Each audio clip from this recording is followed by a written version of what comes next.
বিসমিল্লাহির রহমানির রহিম। সিরাজগঞ্জ অনলাইন স্কুলের পক্ষ থেকে সবাইকে স্বাগতম। আমি রাজিয়া সুলতানা, প্রভাষক হিসাব বিজ্ঞান বিভাগ, বেলকুচি সরকারি কলেজ, বেলকুচি, সিরাজগঞ্জ। প্রিয় শিক্ষার্থী বন্ধুরা, তোমরা কেমন আছো? আশা করি যে যেখানে আছো ভালো আছো, সুস্থ আছো এবং নিরাপদে আছো। গত ক্লাসে আমরা একাদশ দ্বাদশ শ্রেণী হিসাব বিজ্ঞান দ্বিতীয় পত্রের 7 নম্বর অধ্যায় উৎপাদন ব্যয় হিসাব এই চ্যাপ্টার থেকে উৎপাদন ব্যয় বিবরণী সম্পর্কে কিছু সংক্ষেপে আলোচনা করেছিলাম। সেখানে উৎপাদন ব্যয় বিবরণী কাকে বলা হয় বা উৎপাদন ব্যয় হিসাব বিজ্ঞান কাকে বলা হয়, উৎপাদন ব্যয় হিসাবের কিছু উদ্দেশ্য, উৎপাদন ব্যয় বিবরণী কিছু উপাদান এবং উৎপাদন ব্যয় বিবরণী বা ছকটা কেমন হয় একটু সংক্ষেপে দেখিয়ে দেওয়ার চেষ্টা করেছিলাম। আজকে সেই আলোচনার পরিপ্রেক্ষিতে ছোট একটা প্রশ্নের সমাধান নিয়ে হাজির হয়েছি। তোমরা সকলে খাতা কলম নিয়ে প্রস্তুত হও। কুমিল্লা, চট্টগ্রাম, রাজশাহী ও বরিশাল বোর্ড 2018 সালের যে প্রশ্নটা ছিল সেই প্রশ্নটার সমাধান করার চেষ্টা করব। আশা করি প্রশ্নটা সকলের সামনেই আছে। আমি একটু প্রশ্নটা পড়ে দিচ্ছি, মনোযোগ দিয়ে শুনে নাও। লিরা মিলস লিমিটেড এর উৎপাদন ব্যয় সংক্রান্ত তথ্যাবলী নিম্নে দেওয়া হলো। শুরুতেই আছে কাঁচামালের মজুদ 1/1/2017 45,000 টাকা, অর্থাৎ কাঁচামালে প্রারম্ভিক মজুদ দেওয়া আছে 45,000 টাকা। উৎপাদিত পণ্যের মজুদ অর্থাৎ উৎপাদিত পণ্য মানে হলো তৈরি পণ্য। গত ক্লাসে আমি যে ছকটা আলোচনা করেছিলাম সেখানে সম্ভবত তৈরি পণ্যের মজুদ বলা হয়েছিল। তো তৈরি পণ্যের মজুদ আর উৎপাদিত পণ্যের মজুদ বা দ্রব্যের মজুদ কিন্তু একই কথা। তাহলে উৎপাদিত পণ্যের প্রারম্ভিক মজুদ আছে 70,000 টাকা। 3 নম্বর আইটেম আছে কাঁচামাল ক্রয় 66,000 টাকা। 4 নম্বরে আছে প্রত্যক্ষ মজুরি কাঁচামাল ক্রয় ছিল 6,60,000 টাকা। প্রত্যক্ষ মজুরি ছিল 4,80,000 টাকা। পরোক্ষ মজুরি ছিল 90,000 টাকা। কারখানার উপরিব্যয় দেওয়া আছে 75,000 টাকা। কাঁচামালের মজুদ 31/12/2017, অর্থাৎ কাঁচামালের সমাপনী মজুদ দেওয়া আছে 30,000 টাকা। তারপরে আইটেম আছে উৎপাদিত পণ্যের মজুদ 31/12/17, অর্থাৎ উৎপাদিত পণ্যের সমাপনী মজুদ আছে 82,000 টাকা। তারপরে দেওয়া আছে বিক্রয় খরচ 48,500 টাকা। অফিস ও প্রশাসনিক খরচ 1,10,000 টাকা। উৎপাদিত পণ্যের বিক্রয় অর্থাৎ বিক্রয় যে আয়টা সেটা দেওয়া আছে 18,30,000 টাকা। সর্বশেষ আইটেমটা দেওয়া আছে পরিত্যক্ত দ্রব্যাদি বিক্রয় অথবা অকেজো যে দ্রব্যাদি থাকে সেটা বিক্রয় বা ভাঙাচোরা কিছু দ্রব্য বা পণ্য সামগ্রী বিক্রয় করে টাকা পাওয়া গেছে 3,500। করণীয়: ক নম্বরে করতে বলছে ব্যবহৃত কাঁচামালের পরিমাণ নির্ণয় করো। খ নম্বরে বলছে বিক্রিত পণ্যের ব্যয় নির্ণয় করো। গ নম্বরে বিবরণী প্রস্তুত করো এবং নিট মুনাফা হার নির্ণয় করো। আচ্ছা, তো এই ছিল মোটামুটি 2018 সালের রাজশাহী, কুমিল্লা, চট্টগ্রাম ও বরিশাল বোর্ডের যে প্রশ্নটা আসছিল এই চ্যাপ্টার থেকে। তো একটা উৎপাদন ব্যয় বিবরণী কিছু ইনফরমেশন দেওয়া আছে। ক নম্বরে আমাদের কি করতে বলল? ব্যবহৃত কাঁচামালের পরিমাণ নির্ণয় করো। তো গত ক্লাসে যে আমি উৎপাদন ব্যয় বিবরণীর যে ছকটা দেখাই দিছিলাম সেখানে কিন্তু উৎপাদন ব্যয় বিবরণী বা কস্টশিটের যে শুরুর যে আইটেমটুকু ছিল সেখানে কিন্তু কাঁচামাল সম্পর্কেই দেওয়া ছিল এবং ওখান থেকে ব্যবহৃত কাঁচামাল নির্ণয় করা ছিল। তো সেই অংশটাকে আমরা একটু আলাদা করে দেখাবো। ক নম্বর,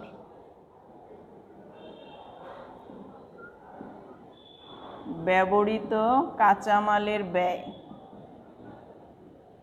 অর্থাৎ পণ্য উৎপাদন করতে যতটুকু কাঁচামাল ব্যবহার করা হয়েছে তার ব্যয়টা বা খরচটা নির্ণয় করতে হবে।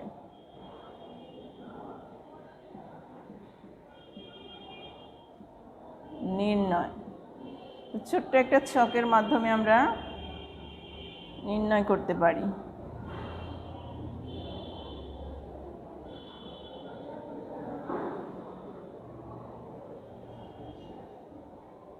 এবার আমরা প্রশ্নটা খুব ভালো করে পড়ে খেয়াল করব যে কাঁচামাল সম্পর্কে তথ্য কোথায় কোথায় দেওয়া আছে, বা কাঁচামালে প্রারম্ভ আছে কিনা, কাঁচামাল ক্রয় করা হয়েছে সেগুলো দেওয়া আছে কিনা, কাঁচামাল ক্রয় সংক্রান্ত কোনো যেমন পরিবহন খরচ দেওয়া আছে কিনা, বা কাঁচামাল ফেরত বা এই টাইপের কিছু দেওয়া আছে কিনা, সমাপনী কাঁচামালের মজুদ দেওয়া আছে কিনা, এই সকল বিষয়গুলো কিন্তু আমাদের খেয়াল করতে হবে।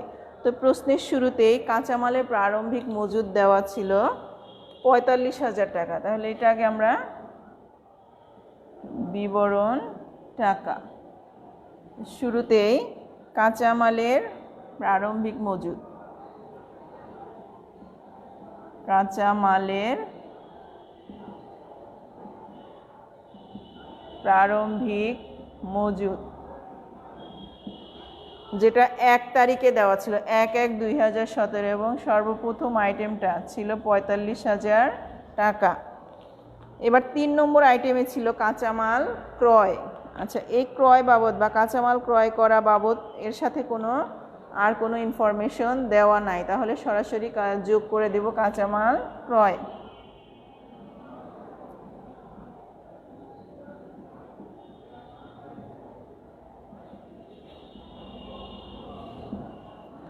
৳৬,৬০,০০০ টাকা।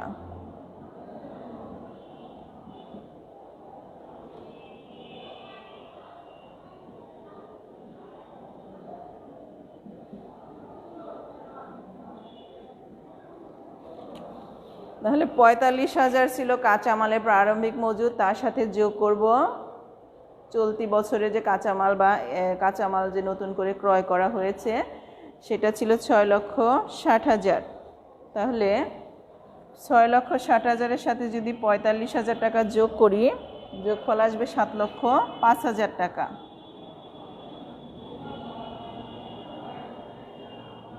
$৭,০৫,০০০।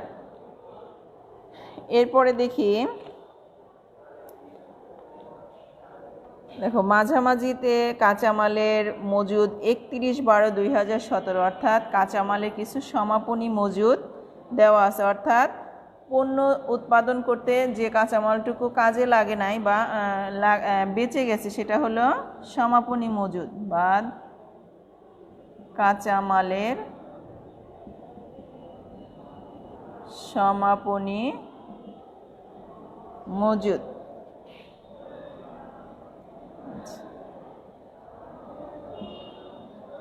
এটা দেওয়া আছে ৩০,০০০ টাকা। তাহলে ৭,০৫,০০০ টাকা থেকে সমাপনী মজুদ মাইনাস করে দাও ৩০,০০০ টাকা। তাহলে থাকে কত? বিয়োগ করলে থাকে ৬,৭৫,০০০ টাকা। ৬,৭৫,০০০ টাকা। মূলত এই ৬,৭৫,০০০ টাকাই হচ্ছে ব্যবহৃত কাঁচামালের ব্যয়। যেহেতু উপরের শিরোনাম দেওয়া আছে, তো এই ৬,৭৫,০০০ টাকা বরাবর ব্যবহৃত কাঁচামাল লিখলেও হবে, না লিখলেও কিন্তু সমস্যা নেই। ব্যবহৃত কাঁচামাল বা ব্যবহৃত কাঁচামালের ব্যয় লিখে দিলে হবে, না লিখলে অসুবিধা নাই। তাহলে ক নম্বর যে অপশনটা ছিল ব্যবহৃত কাঁচামালের ব্যয়, যার জন্য প্রশ্নে কিন্তু ২ মার্ক থাকে, তো ২ মার্কের জন্য এই মোটামুটি ৩টা লাইন লিখলে কিন্তু উত্তর হয়ে যাচ্ছে, তাই না?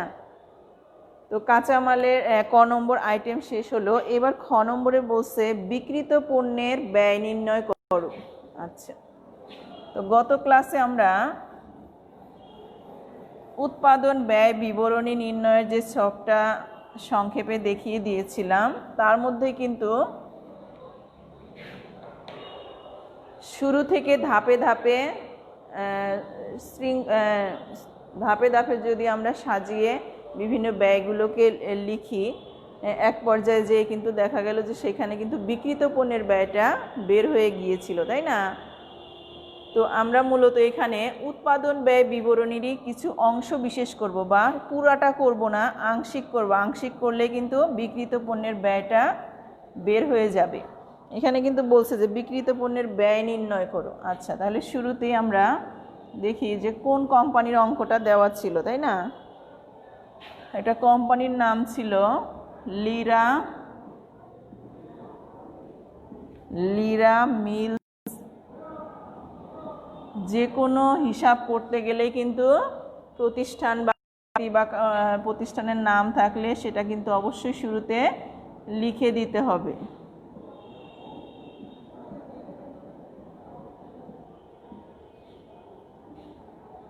আচ্ছা, এই ক্ষেত্রে যেহেতু বিক্রিত পণ্যের ব্যয় নির্ণয় করতে বলছে, আমরা পণ্যের ব্যয় বিবরণীও লিখতে পারি, আবার উৎপাদন ব্যয় বিবরণীও লিখতে পারি, তাই না? যেহেতু উৎপাদন ব্যয় বিবরণীর মধ্যে থেকে আমরা ওই ছকের মাধ্যমে বিক্রিত পণ্যের ব্যয়টা নির্ণয় করব। তো কেউ ইচ্ছে করলে এখানে উৎপাদন ব্যয় বিবরণী লিখতে পারে, যেটা মূলত আংশিক হবে, তাই না? অথবা বিক্রিত পণ্যের ব্যয় বিবরণীও কিন্তু লেখা যাইতে পারে।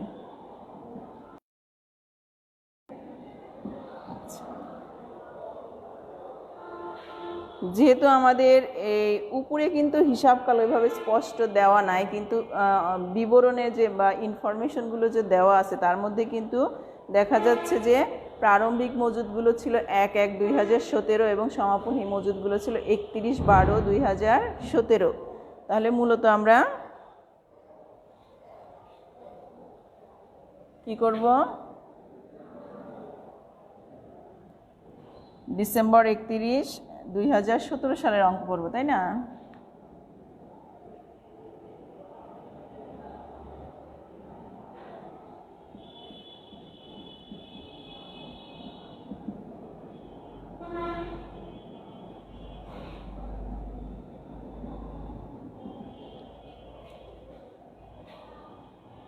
তাহলে শুরুতে একটু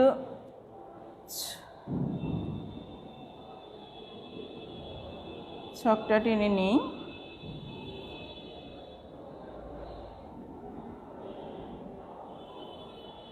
যেহেতু আমাদের এখানে এই অঙ্কে খুব বেশি ইনফরমেশন দেওয়া নাই, তো সেক্ষেত্রে আমরা টাকার ঘর দুইটা দিলেও হবে। যে ক্ষেত্রে ইনফরমেশন বেশি থাকবে সেক্ষেত্রে আমরা টাকার ঘর বাড়িয়ে দিতে পারবো।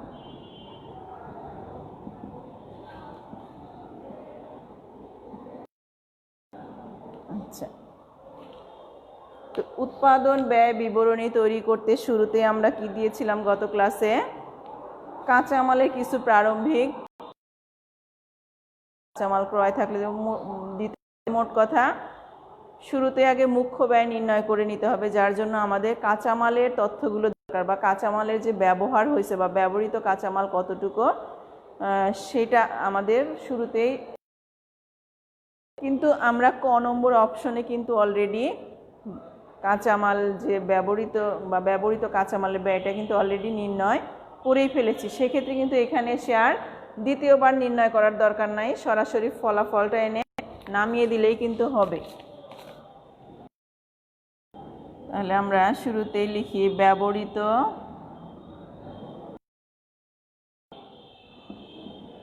ব্যয় বোঝার ক হতে আনিত লিখে দিতে পারি। তো কোন কাঁচামালের ব্যয় বের হয়েছিল হলো ৭৫,০০০ টাকা, ৬,৭৫,০০০ টাকা বের হয়েছে। তো কাঁচামালের ব্যয় বা ব্যবহৃত কাঁচামালের ব্যয়ের সাথে যদি প্রত্যক্ষ মজুরি এবং প্রত্যক্ষ খরচগুলো যোগ করা যায় আমাদের বের হয় মুখ্য ব্যয়। তো এই প্রত্যক্ষ মজুরি একটাই দেওয়া আছে, তাই না? আর প্রত্যক্ষ কোনো শুধু আমরা সরাসরি প্রত্যক্ষ মজুরি, তাহলে প্রত্যক্ষ মজুরি দেওয়া আছে ৮০,০০০ টাকা। 4,80,000 টাকা। 6,75,000-এর সাথে 4,80,000 ক্যালকুলেটর একটু যোগ করে দেখো যোগফল কত আসে।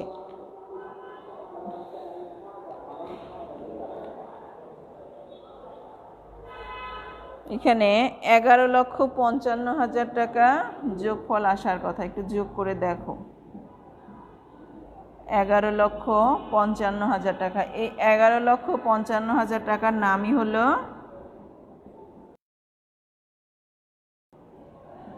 মুখ্য ব্যয়।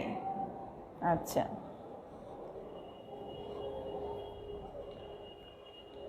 তাহলে ব্যবহৃত কাঁচামাল যোগ প্রত্যক্ষ মজুরি প্লাস অন্যান্য প্রত্যক্ষ খরচ যদি থাকে সেগুলো যোগ করলে আসে মুখ্য ব্যয়। এবার মুখ্য ব্যয়ের সাথে কারখানার যে উপরিব্যয়গুলো আছে সেগুলো যোগ করতে হবে। তাহলে শিরোনাম দিয়ে দেই, যোগ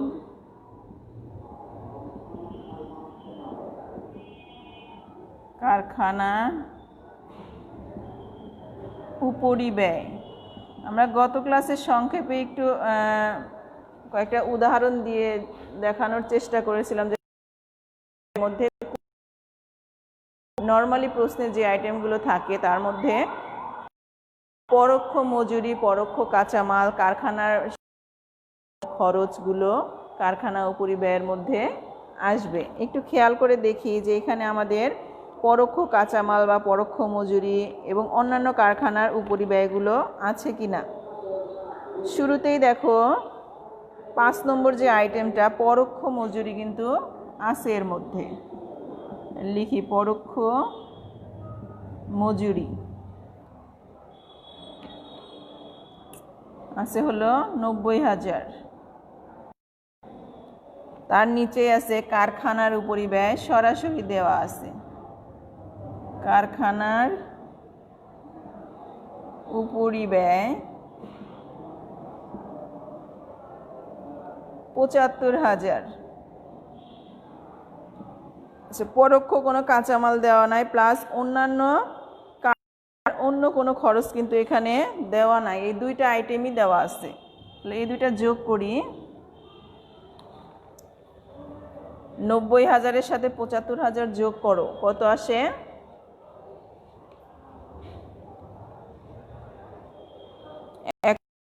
65,000। আচ্ছা, 65,000 হলো ব্যয়, তাই না? মোট কারখানা ব্যয় হলো 65,000। তো এরপরে একটু কথা আছে যে গত ক্লাসে একটু দেখাই দিছিলাম, আর প্রত্যেকের বইতেই কিন্তু উৎপাদন ব্যয় বিবরণীর ছকটা প্রতিটা বইতেই কিন্তু দেওয়া আছে, তাই না? তোমরা একটু ভালো করে বাসায় খেয়াল করবা এবং দেখার চেষ্টা করবা যে কোনটার পরে কোন আইটেমগুলো আসে, এগুলো একটু অবশ্যই সাজায়া সুন্দর করে হবে। তো কারখানার উপরিব্যয়গুলো যোগ করার পরে যদি দেখো আছে পরিত্যক্ত দ্রব্যাদি বিক্রয়। আচ্ছা, কারখানার উপরিব্যয়গুলো যোগ করার পরে মুখ্য ব্যয়ের সাথে কারখানার মোট কারখানা ব্যয় যোগ করলে আসে কারখানা ব্যয়, তাই না? তো কারখানা ব্যয়ের সাথে থেকে যদি চলতি কার্য থাকে, চলতি কার্য প্রারম্ভিক মজুদ যোগ করতে হয়, সমাপনী মজুদ বিয়োগ করতে হয়। আর চলতি কার্যের আরেকটা কিন্তু চলতি কার্য বা আধা প্রস্তুত পণ্যের কোনো কথা বলা নাই। তাহলে যে পরিত্যক্ত দ্রব্য যে বিক্রয় আছে আমরা এটা এখান থেকে বাদ দিয়ে দিই, বাদ পরিত্যক্ত বাদী বিক্রয়। এটা বিক্রয় করে কিন্তু টাকা পাওয়া গেছে, তাই না? তো হয় নাই, এই জন্য এটাকে বাদ দিতে হবে 3,500। তাহলে 1,65,000 থেকে 3,500 মাইনাস করো। তাহলে 1,65,000 থেকে 3,500 মাইনাস করলে ফলাফলটা আসে 1,61,500।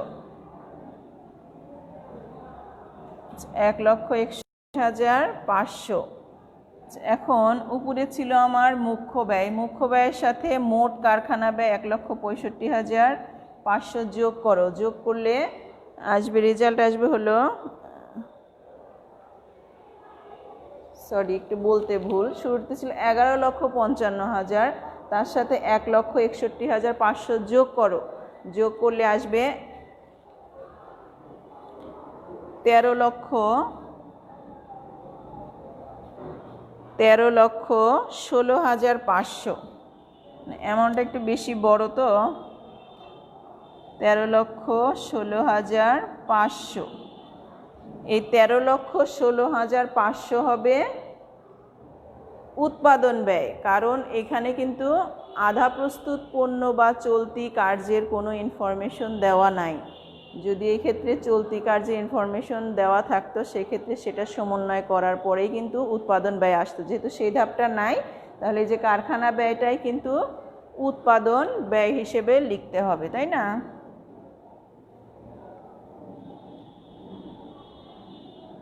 উৎপাদন ব্যয় বা উৎপাদিত দ্রব্যের ব্যয়ও বলা যায় একে।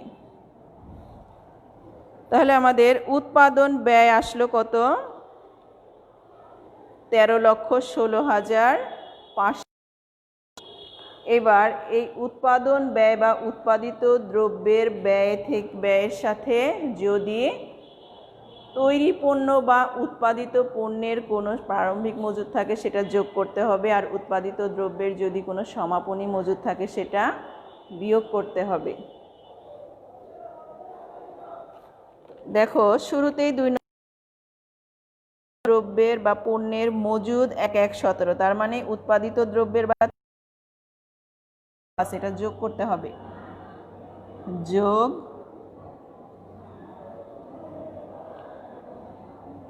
উৎপাদিত পণ্যের প্রারম্ভিক মজুদ,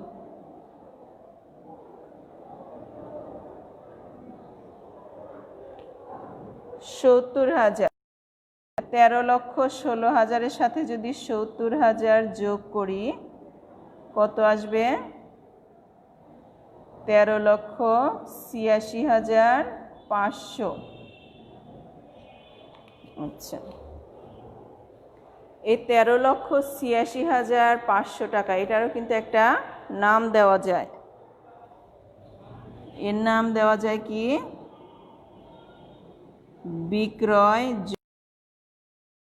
বিক্রয়যোগ্য পণ্যের ব্যয়, অর্থাৎ বিক্রয়যোগ্য পণ্য কোনগুলো? যে পণ্যগুলো বিক্রয়ের উপযোগী কিন্তু এখন পর্যন্ত কিন্তু বিক্রয় হয় নাই, তাই না?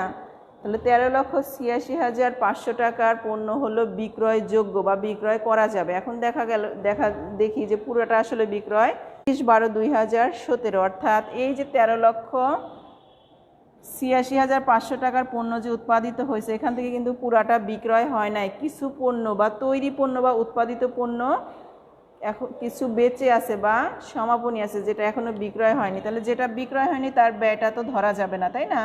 তাহলে সেই ব্যয়টা এখান থেকে বাদ দিতে হবে। দেখো, বাদ উৎপাদিত পণ্যের সমাপনী মজুদ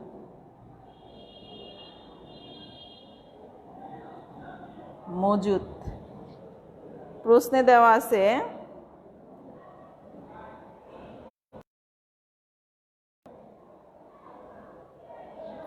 ও সরি 82,000 টাকা, একটু মিস্টেক, 82,000 টাকা। তাহলে 13,86,500 টাকা ছিল বিক্রয়যোগ্য পণ্যের ব্যয়, আর তার থেকে সমাপনী উৎপাদিত মাইনাস করব 82,000 টাকা।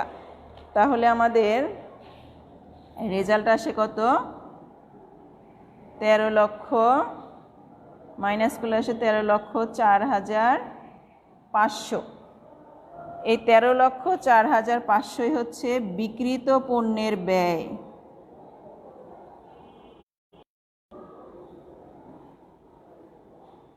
বিক্রিত পণ্যের ব্যয়। তো আমাদের খ নম্বর আইটেমে বা খ নম্বর অপশানে কিন্তু ছিল বিক্রিত পণ্যের ব্যয় নির্ণয় করতে বলছে, তাই না? তাহলে উৎপাদন ব্যয় বিবরণীর যদি এই বিক্রিত পণ্যের ব্যয় এই অংশটুকুই যদি করি তাহলে বিক্রিত পণ্যের ব্যয় বের হয়ে যাবে। এই জন্য কিন্তু উপরে আমি নামটা দিচ্ছি যে উৎপাদন ব্যয় বিবরণীও লেখা যাবে অথবা বিক্রিত পণ্যের ব্যয় বিবরণীও কিন্তু লেখা যাবে, তাই না? তো খ নম্বর যে অপশন তা এখানকার যে চাহিদাটা এটা কিন্তু মোটামুটি পূরণ হয়ে গেছে বা রেজাল্টটা কিন্তু বের হয়ে গেছে। তাহলে বিক্রিত পণ্যের ব্যয় বের হলো কত? 13,04,500। খ নম্বর শর্ত পূরণ হইল। এবার গ নম্বরে কি বলছে একটু দেখি।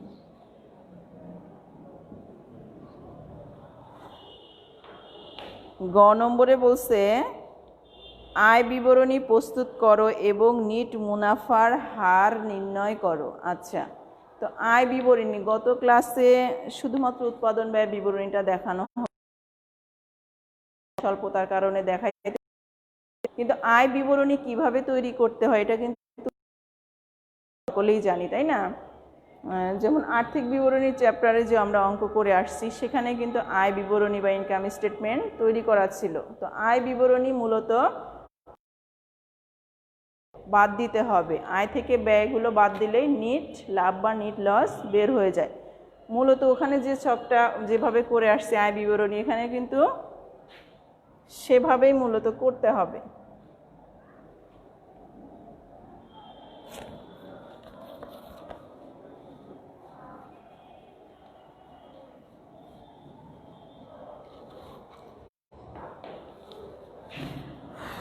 ছকটা এভাবেই করতে হবে। উৎপাদন ব্যয় বিবরণীর ছক যেভাবে তৈরি করেছিলাম আয় বিবরণীর ছকটাও কিন্তু সেম সেম।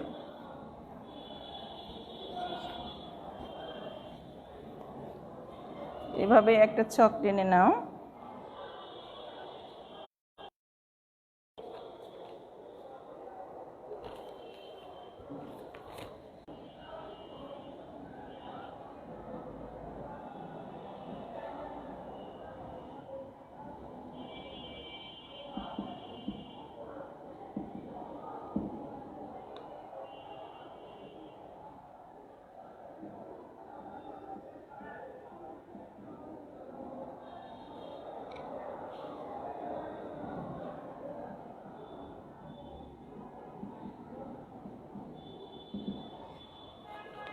তো আয় বিবরণীর ছক মোটামুটি হয়ে গেছে। তো আমি আবারও বলছি আয় বিবরণী মূলত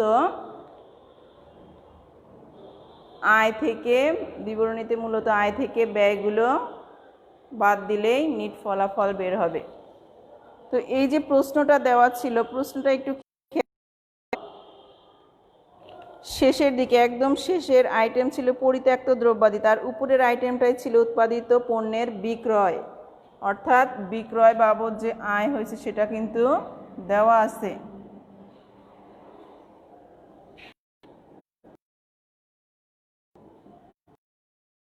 বিক্রয় দেওয়া আছে হলো 18,30,000 টাকা। 18,30,000 টাকা। তাহলে বিক্রয় দেওয়া আছে, বিক্রয় থেকে বাদ দিতে হবে বিক্রিত পণ্যের ব্যয়।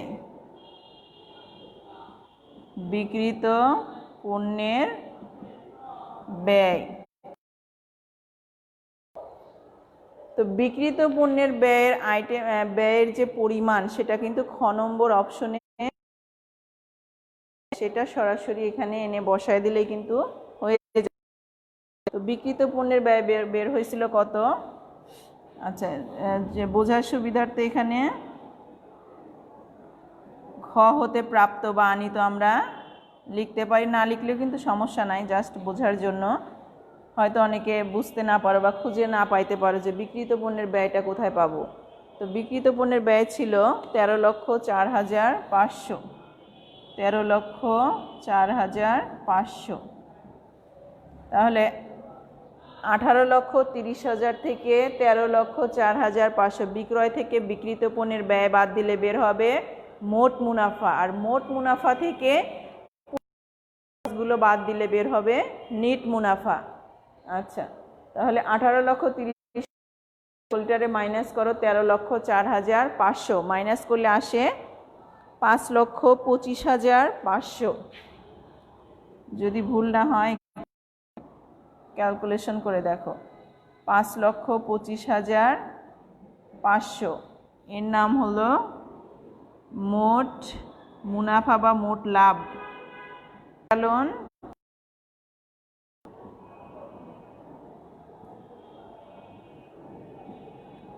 পরিচালন ব্যয় বাদ দেব। পরিচালন ব্যয় দুই ধরনের, তাই না? অফিস ও প্রশাসনিক ব্যয় এবং বিক্রয় ও বন্টন বা বিতরণ ব্যয়। তো এখানে অফিস ও প্রশাসন একটাই, ও প্রশাসনিক খরচ 1,10,000। 1,10,000 টাকা দেওয়া আছে। তার উপরের আইটেমটাই দেখো, বিক্রয় খরচ। বিক্রয় খরচ 48,500। 48,500। তাহলে অফিস ও প্রশাসনিক খরচ সরাসরি দেওয়া ছিল 1,10,000, আর হলো বিক্রয় খরচ সরাসরি দেওয়া আছে 48,500। তাহলে এই দুইটা খরচ যোগ করো। এই দুইটা খরচ যোগ করলে মোট পরিচালন খরচ চলে আসবে 1,58,500 হবে যোগফলটা। 1,58,500 এটা হলো মোট পরিচালন খরচ। তাহলে মোট মুনাফা থেকে পরিচালন খরচ বাদ দিলে নিট মুনাফা চলে আসে, তাই না? তাহলে বিয়োগ করো, 5,25,500 থেকে 1,58,500 মাইনাস করলে আসে 3,67,000 টাকা। 3,67,000 টাকা।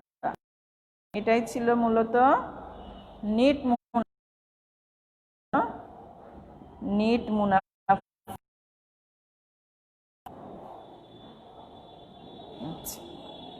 নিট মুনাফা বের হলো 3,67,500। এরপর লাস্টে গ নম্বর লাস্টে বলছে নিট মুনাফার হার নির্ণয় করো। হার মানে কি? হার মানে হলো শতকরায় নির্ণয় করা, তাই না? বা পার্সেন্টেজটাকে নির্ণয় করতে বলছে। তাহলে নিট মুনাফা অবশ্যই নিট বিক্রয়ের সাথে সম্পর্কিত, তাই না? আমি সাইটে একটু দেখায় দিচ্ছি যে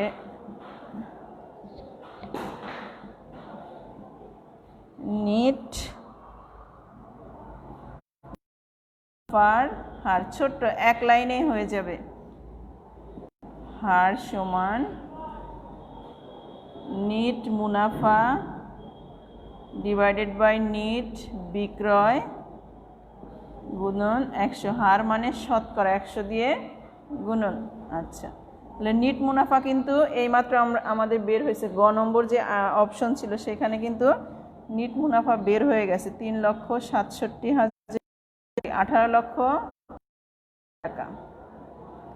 18,30,000 গুণন 100। একটু ক্যালকুলেশন করো, 3,67,000 ডিভাইডেড বাই 18,30,000 গুণন 100 বা 100। শতকরায় প্রকাশ করতে 100 দিয়ে গুণন দিতে হবে। দেখো, গুণন 100 দিলেই কিন্তু পার্সেন্ট, দেখো 20.055। একটু খেয়াল করে দেখো, 20 পয়েন্ট সামথিং বের হয়েছে। তো এই ছিল মূলত 2018 সালের যে প্রশ্নটা আসছিল উৎপাদন ব্যয় বিবরণী থেকে, তার সমাধানটা করার চেষ্টা করলাম। সামনে আগামী ক্লাসে আমরা আরও নতুন একটা প্রশ্ন নিয়ে প্রশ্নের সমাধান করার চেষ্টা করব। তো আজকের মতো এই পর্যন্তই। তোমরা সকলেই ভালো থাকো, সুস্থ থাকো, এই কামনায় আজকের মতো আল্লাহ হাফেজ।